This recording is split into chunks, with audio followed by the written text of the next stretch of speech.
చూడండి ఎంత హైలైట్గా ఉందో.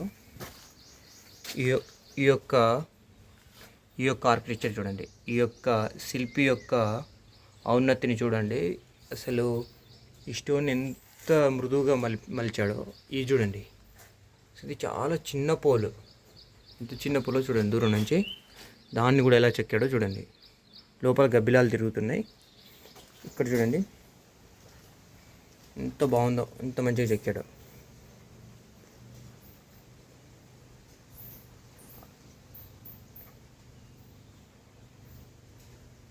ఇది చూడండి, ఈ ఫ్లవర్స్ ఇది చూడండి.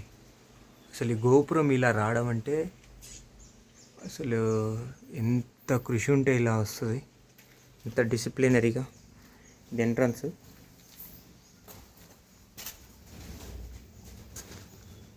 లోపల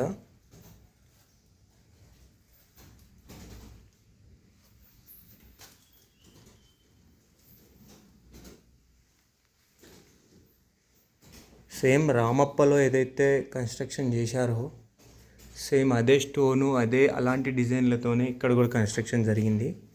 గబ్బిలాలు తిరుగుతున్నాయి చూడండి. ఇలాంటి బండల కిందనే మనకు ట్రెజరీ అంటే వాళ్ళు నిధులు ఏదైనా ఉంటాయేమో, ఏదైనా నిధి ఉంటుందేమో అనే రకంగా ఇలాంటి బండలలో అందరినీ పగలగొట్టి, బండల్ని పగలగొట్టి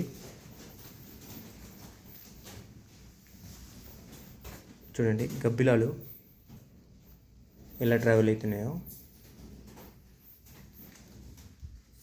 ఇలా శివలింగాలు ఉన్నాయి.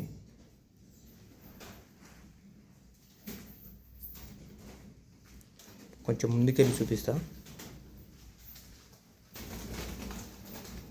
భయపడుతున్నాయి పైన గబ్బిలాలు. ఓ గాడ్,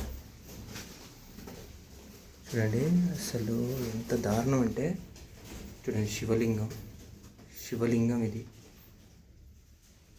అసలు సోషాడిది అసలు.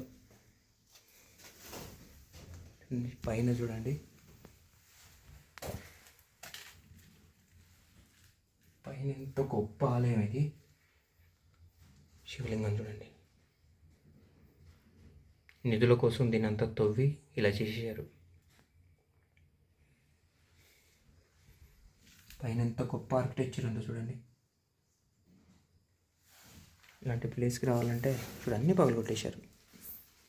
పైన అన్నీ గబ్బిలాలు తిరుగుతున్నాయి.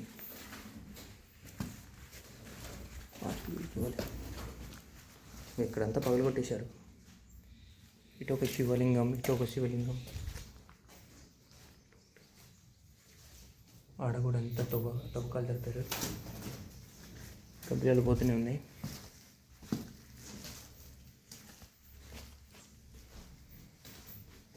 ఇటు మొత్తం పగిలి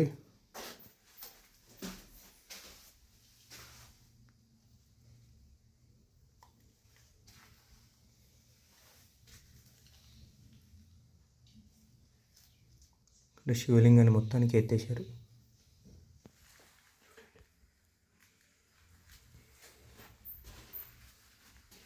అన్నీ ముస్లిం రాజుల దండయాత్రలోనే పగిలినాయి ఇవన్నీ.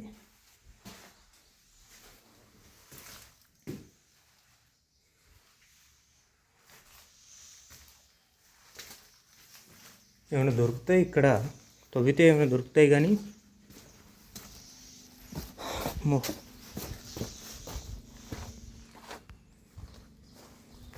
అవుటర్ లుక్ ఇలా ఉంది ఈ టెంపుల్. అవుటర్ లుక్ ఎంత పెద్ద టెంపుల్ చూడండి.